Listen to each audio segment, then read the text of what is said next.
This paper was presented at the JCT Traffic Signals Symposium 2023 in Nottingham, thanks to the support of AGD Systems, INRIX, Message Maker Displays, PTV Group, Simplify Systems, Smart Micro UK and TRL Software.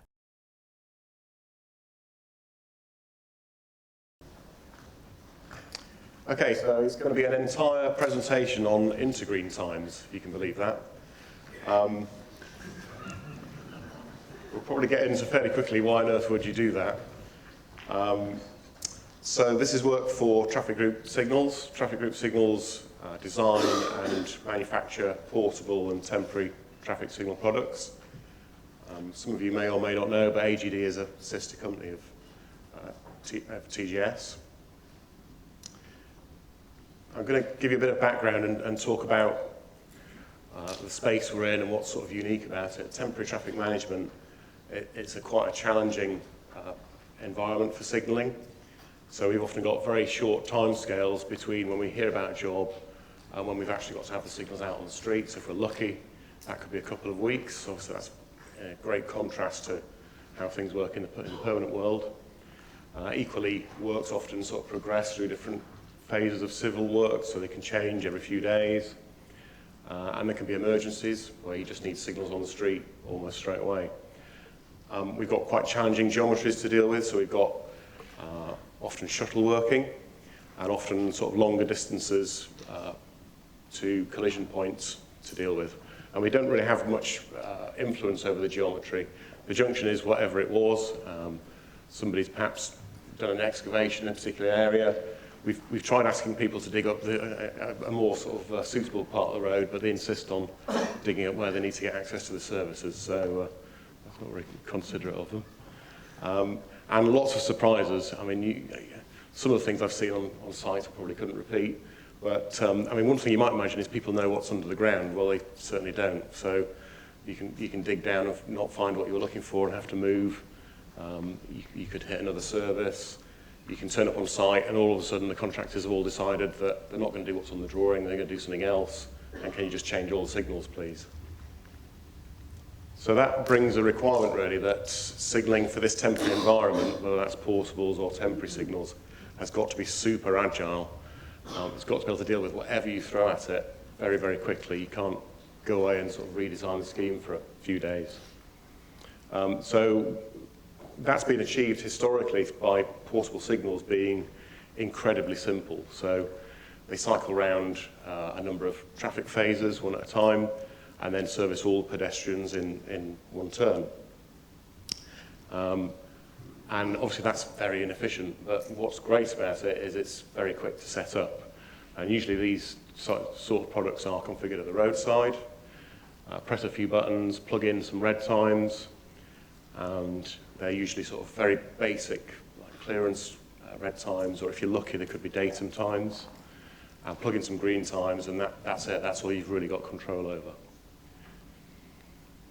And that contrasts obviously quite a lot with permanent signals, where they've absolutely got to be efficient. And you can see that through all the presentations we've seen here, where people pore over every little bit of efficiency they can squeeze out of a set of signals in all manner of fascinating ways that we've seen through the symposium.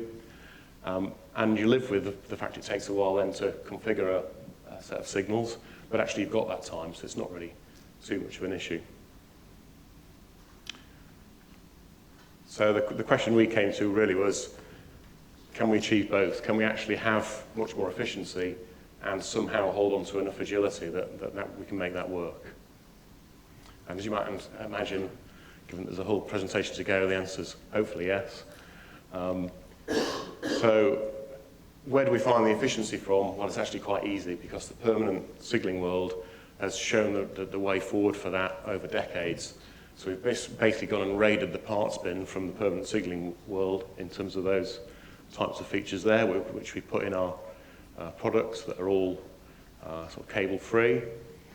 And the really sort of key element is where you do the configuration and how. So instead of having an operative at the side of the road who's not exactly a signalling expert, plugging numbers in and hoping for the best, we configure on a PC with software that we've developed called Signal Studio that allows you to design the signalling scheme right from sort of A to Z, if you like, placing the signals on the actual layout on the map, and every single bit of the configuration, right through to sending that to the roadside with a single button press that uploads it to either portable signals or temporary signals, where an operative who's then got sort of quite limited control over the setup at the street end of things just loads in the config and runs it up and just checks it.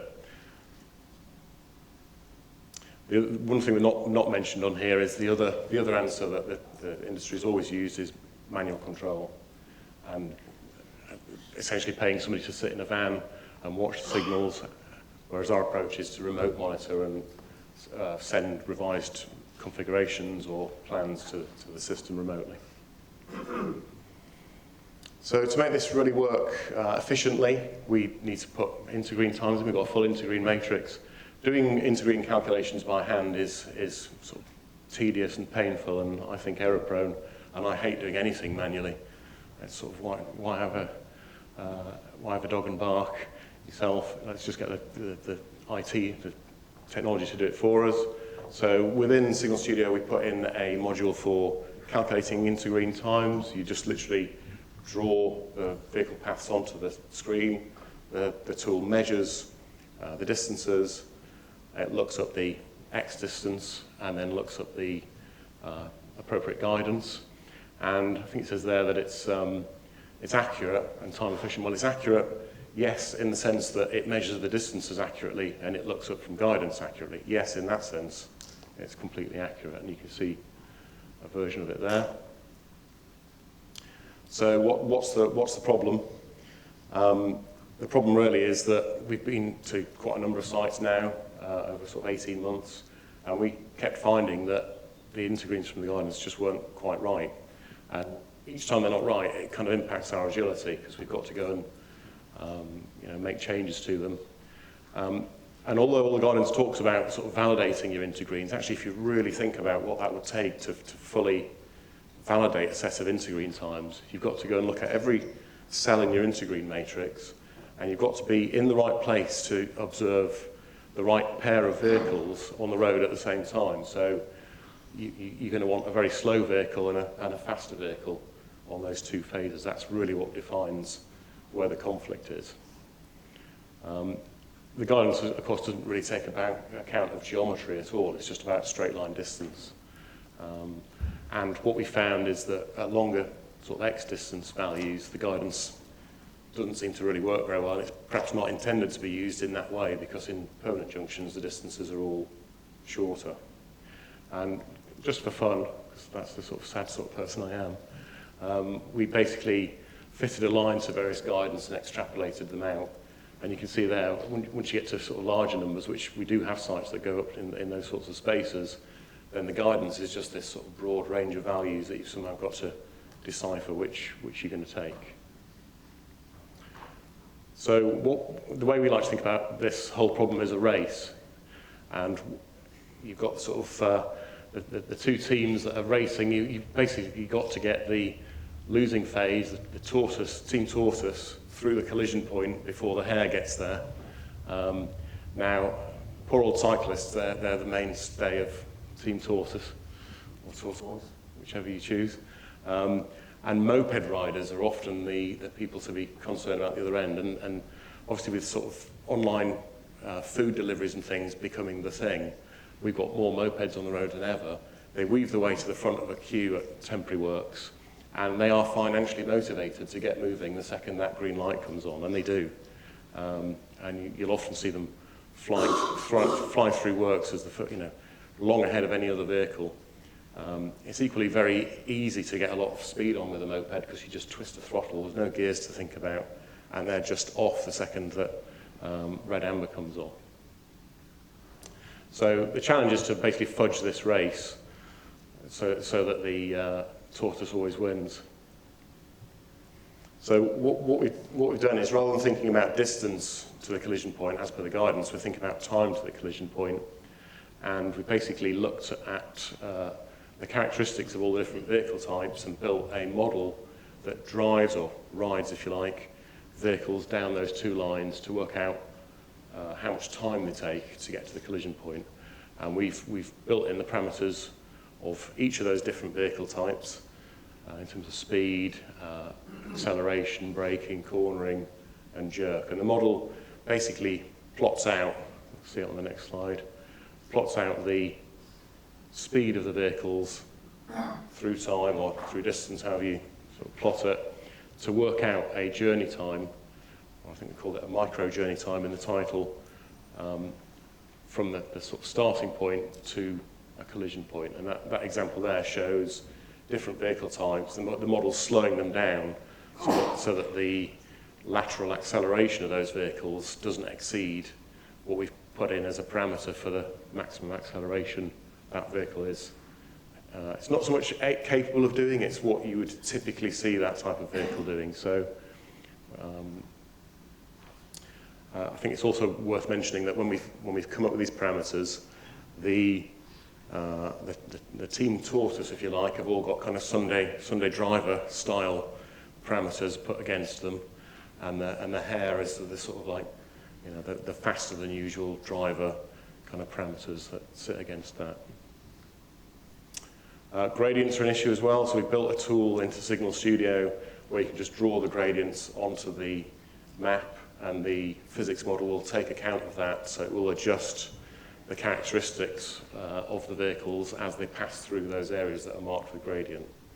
And we can put in different levels of gradient. That's a sort of, I think it's a 3 and a 5% gradient on there. So that's, again, I don't like doing anything manually. Just draw it on there, and the model takes care of it.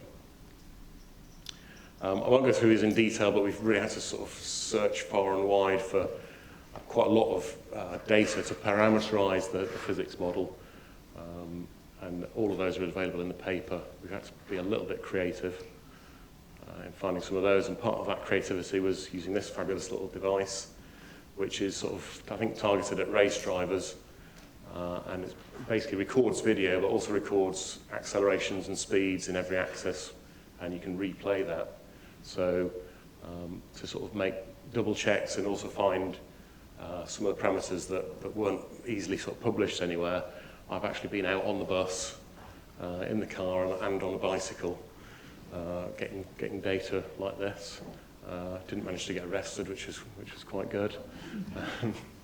But that was really interesting actually to pull that up, even down to things like the sort of maximum lateral acceleration for a cyclist. Well, what is comfortable in terms of turning a cycle in as you're sort of moving along. But there's obviously lots of validation required, not just of the parameters, but of the whole model.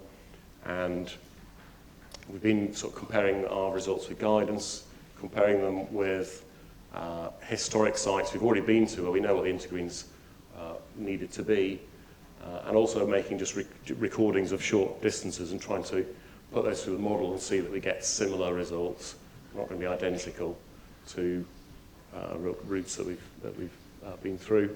This is just a quick illustration of the fact that the X distance lookup from the guidance kind of does start to fall apart. So it's a very simple case with 20 meters distance to a collision point from two phases. So we've got an X distance of 0. So the guidance is saying 5 seconds, and we're agreeing with that with the physics model. Everything's great. If we now push the distance up to 40 meters, we've still got an X distance of 0, and of course the guidance is saying the same thing, but the physics model is now saying 6 seconds. And if we go up again, still got an X distance of 0, the physics model is now saying 8 seconds. Well, why is that? It's because there's now a longer distance for the Tortoise and the Hare to sort of, their difference in speed to start to matter. And we think this is probably why we've found the guidance not to match what we sort of observed on the street sometimes. The nice thing about this as well is if you look at the top of the red line there, if you put a little curve in that pathway, the physics model brings that down by a second. It automatically knows that just by having those vehicles going around that bend, that's going to make a difference to their arrival time. So I won't go through these in detail. These are all in the paper, but we basically picked out 30 different intergreens from sites we've been to. This shows the lower end of the range, sort of short X distances. But interestingly, we've got some real sort of standout cases like this one at -19 X distance, where both our experience on the street and the physics model are suggesting a much bigger intergreen than the guidance would have given us. This is the top end of that same sort of data, where the physics model seems to be sort of putting us somewhere in between the various different sources of guidance. Conclusions. So yeah, I mean, there's nothing wrong with the guidance. It's just I think we're stretching it beyond perhaps where it was intended to be used in terms of having longer distances.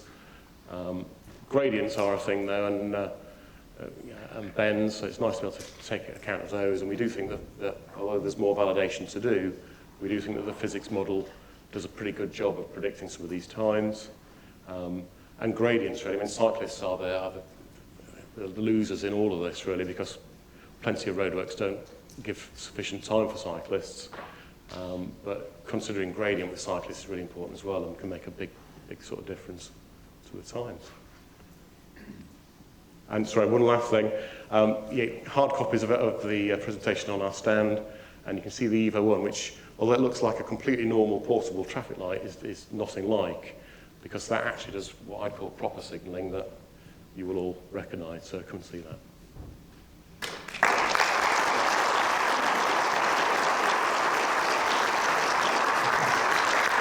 Thank you, Darren, and it's great to see, not just from your presentation, but from others, the whole point about validation, you know, not just sort of relying on, you know, statistics, numbers, you know, and everything else. It's actually going out and... It's got to match the real world, isn't it? Exactly, and I think, you know, thank goodness you didn't get arrested for any of that, so well done. Do we have any questions for Darren?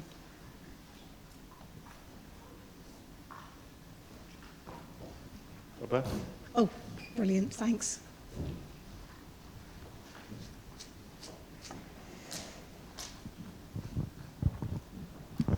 Hi there. Have you found that the validation of the e-scooters rings true? Because I think everyone can see e-scooters can be a little unpredictable, weaving into the pedestrian footpath, sometimes on the cycle lane.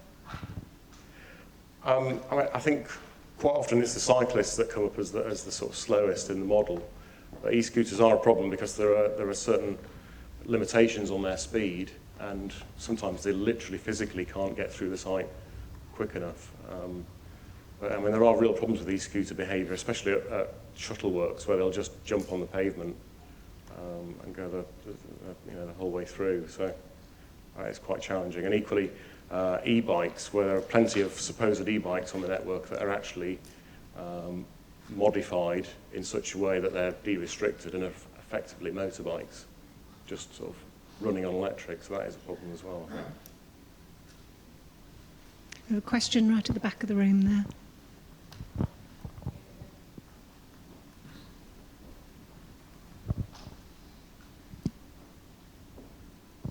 Sorry, it might be a bit technical, but what other models are you using? Are you using car following models?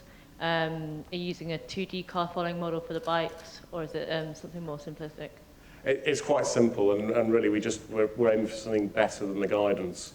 It's not intended to be sort of a perfect model of a cyclist. I know you can sort of get into looking at the power output of cyclists and all sorts of clever things, but we really just came up with a sort of a basic acceleration. We do vary, for example, the maximum speed and the acceleration of cyclists based on gradient, things like that. And there's a paper that we've referred to in the references that was useful for that. But it's a fairly simple model. Yeah, I'll look into that because I think that'd be interesting. Yeah. Thanks. We have just one more question about 3 rows down. That's it. Thank you. Chris Garfire, East Midlands. Just wondering about whether you've taken into account EVs and the start and acceleration of electric vehicles. We can put anything we like in there, and funny enough, the chap who wrote the software is heavily into motorsport, and he's put his race car in there, but I didn't show that today. But yeah, we could put EVs in. It's a question whether they're quicker away from the line than mopeds. They may be. I think also even just a lot of people have got automatic cars now as well, so where there used to be a period of time of getting into gear and bringing the clutch up, people can just be away, on red amber now with a remarkable sort of short delay. So that is a challenge.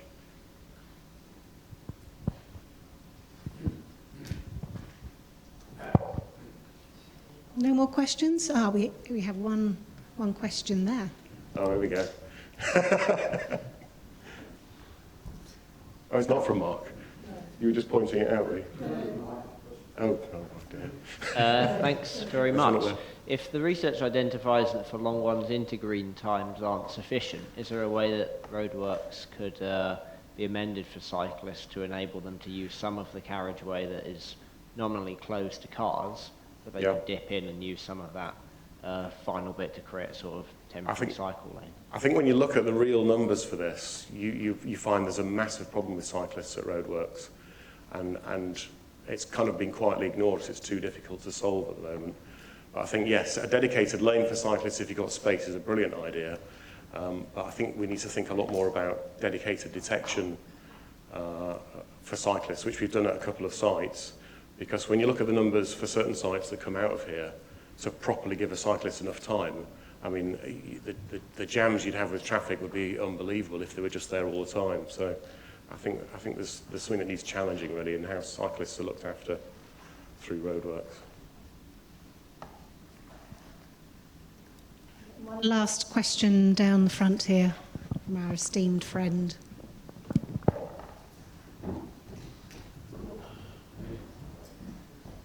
Thanks, Darren. Picking up on the question I asked Tom about his site in Crickhow, where would you prefer a bike to get away a bit early, or would you prefer a bike to have a vehicle behind it, which is obviously a permanent signalling question. Have you considered the effects of platooning? Because we're talking about works here where you haven't got carriageway space, so you haven't got the opportunity for overtaking or passing. So is there any element of platooning you could build into your Newtonian physics model that would perhaps bring the group of vehicles together and get them through as a cluster rather than treating them as individual particles? Well, I think the difficulty, if you've got a cyclist at the front of the queue, then they're kind of defining the speed of everything behind them. Indeed. So that's kind of why we've built a model around that worst case, because even if it's a car at the back of that queue, it's driving with the speed of the cyclist that's at the front. So we're hoping that's sort of inherently. Whereas if you have a cyclist at the back, then you've got the maximum extension. We could come up with some special signage in CSRG that says, "Cyclists, please go to the back of the queue," couldn't we? But that probably wouldn't be very popular. Thanks. But equally, there is signage around at the moment saying, "Cyclists, please dismount." So what sort of approach is that, you know? Yeah. Yeah. Not in the regs. Yeah. Brilliant, thank you very much. Well, we look like we're being on time, so please can you thank Darren and all of our speakers.